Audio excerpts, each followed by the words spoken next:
Let us learn MPC 11 Unit 2 Delusional Disorder. Delusions are irrational beliefs. It's held with a high level of conviction that are highly resistant to change even when the delusional person is exposed to a form of proof that contradict the belief. Non-bizarre delusions are considered to be plausible, and there is a possibility that what the person believes to be true could actually occur a small proportion of time. So, conversely, these bizarre delusions focus on matters that would be impossible in reality. For example, a non-bizarre delusion might be the belief that one's activities are constantly under observation by federal law enforcement or intelligence agencies, which actually does occur for a smaller number of people.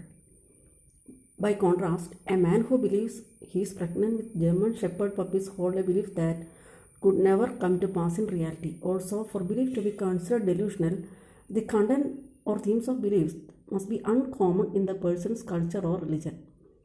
Generally, in delusional disorder, these mistaken beliefs are organized into a consistent worldview that is logical other than being based on an improbable foundation. Let us go through the characteristic features.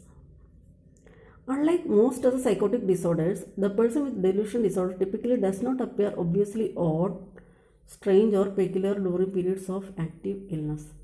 The person might make unusual choices in day-to-day life because of the delusional beliefs. Expanding on the previous example, people who believe they are under government observation might seem typical in most ways but could refuse to have a telephone or use credit cards in order to make it harder for those federal agents to monitor purchases and conversation.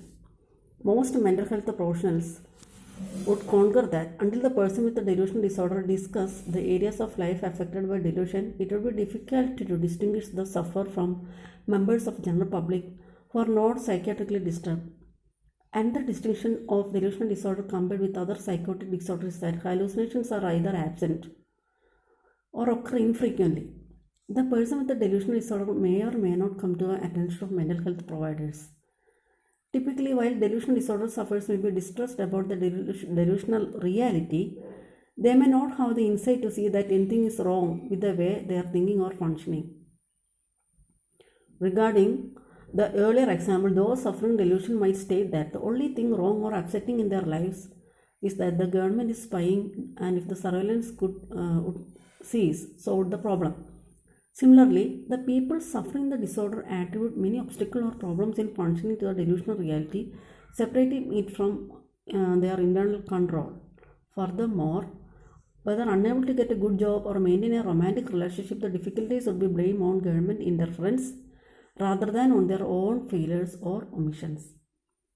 Unless the form of delusion causes illegal behavior, somehow affects an ability to work or otherwise deal with daily activities, the delusional disorder sufferer may adapt well enough to navigate life without coming to clinical attention.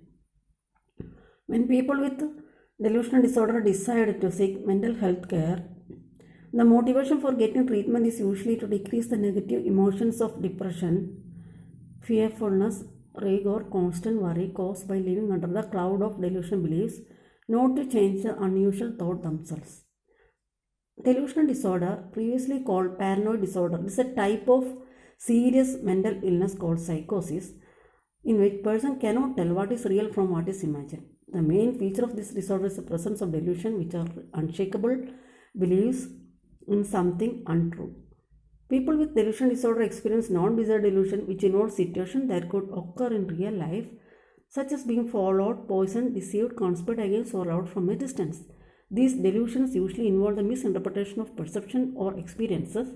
In reality, however, the situations are either not true at all or highly exaggerated. People with delusional disorder often can continue to socialize and function normally apart from the subject of the delusion, and generally do not behave in an obviously odd or bizarre manner. This is unlike people with other psychotic disorders who also might have delusion as a symptom of their disorder. In some cases, however, people with a delusion disorder might become so preoccupied with their delusion that their lives are disrupted. Psychiatrists make a distinction between milder paranoid personality disorder and the more debilitating delusional paranoid disorder. The hallmark of this disorder is the presence of a persistent, non-bizarre delusion without symptoms of any other mental disorder. Delusions are firmly held beliefs that are untrue, not shared by others in the culture, and not easily modifiable. 5 delusional themes are frequently seen in delusion disorder. In some individuals, more than one of them is present. Whether or not person with a delusion disorder are dangerous to others have not been systematically investigated, but clinical experience suggests that such persons are rarely homicidal. Delusional patients are commonly angry people, and thus they are perceived as threatening. In the rare instances where individuals with delusion disorder do become violent, their victims are usually people who unwittingly fit into their delusional scheme. The person in most danger from an individual with a delusion disorder is a spouse or lover. Okay, thank you. Bye.